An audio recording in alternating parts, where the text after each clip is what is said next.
Perkenalkan, nama saya Dista Ayu Narindra. Di sini saya akan menjelaskan materi mengenai evaluasi administrasi sarana dan prasarana.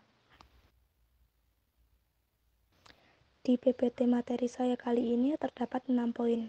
Yang pertama, pengertian evaluasi. Yang kedua, tujuan evaluasi. Yang ketiga, fungsi evaluasi. Yang keempat, tahap-tahap evaluasi. Yang kelima, jenis-jenis evaluasi. Dan yang terakhir, prinsip-prinsip evaluasi.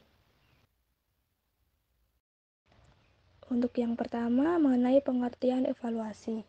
Kata evaluasi berasal dari bahasa Inggris evaluation yang memiliki arti penilaian atau penaksiran.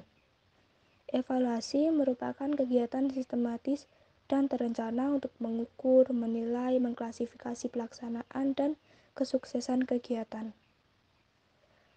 Proses evaluasi merupakan proses terakhir dalam tahapan manajemen. Setiap kegiatan yang dilakukan dalam suatu kantor atau perusahaan pasti diakhiri dengan proses evaluasi. Proses ini penting dilakukan karena dengan adanya proses evaluasi, suatu kantor atau perusahaan dapat mengetahui kesalahan-kesalahan yang sudah terjadi. Proses ini dapat dijadikan sebagai pedoman untuk kegiatan selanjutnya. Untuk tujuan evaluasi, yang pertama, untuk menjamin pencapaian target. Yang kedua, untuk mengetahui pencapaian kantor yang telah diraih oleh karyawan dan dapat mengetahui ketika terdapat penyimpangan atau kekeliruan dalam kantor. Misalnya, untuk mengetahui keterlambatan atau penyimpangan yang telah terjadi setelah dievaluasi, maka akan diketahui semua penyimpangan itu dan dapat segera diperbaiki. Evaluasi memiliki 4 fungsi. Yang pertama, dapat memberikan informasi valid tentang kinerja kebijakan, program, dan kegiatan kantor. Yang kedua, dapat melihat kompetensi yang dimiliki seseorang. Yang ketiga, mengetahui tingkat efisiensi dan efektivitas suatu metode. Dan yang keempat, dapat mengenali dan mengetahui posisi terbaik seseorang dalam suatu bidang tertentu. Agar kegiatan evaluasi dapat berjalan dengan lancar dan saling mendukung satu sama lain, maka kegiatan evaluasi diperlukan tahapan dan proses evaluasi. Yang pertama, menentukan topik evaluasi. Yang kedua, merancang kegiatan evaluasi. Yang ketiga, pengumpulan data. Yang keempat, pengolahan data analisis.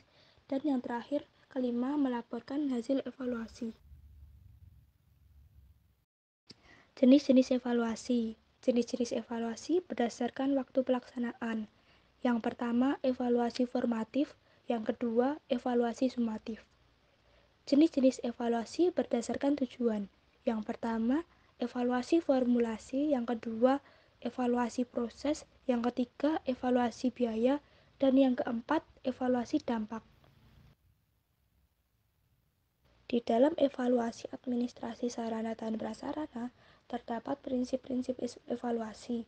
Yang pertama, prinsip keseluruhan, yaitu dilaksanakan secara menyeluruh baik dalam aspek personal, material, dan operasionalnya. Yang kedua, prinsip berkesinambungan, yaitu dilaksanakan secara terus-menerus atau secara teratur. Yang ketiga, prinsip objektivitas, yaitu dilaksanakan harus melihat kenyataan yang ada. Yang keempat, berdasarkan kriteria valid.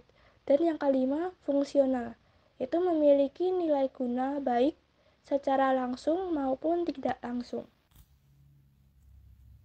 Sekian presentasi materi dari saya. Saya ucapkan terima kasih.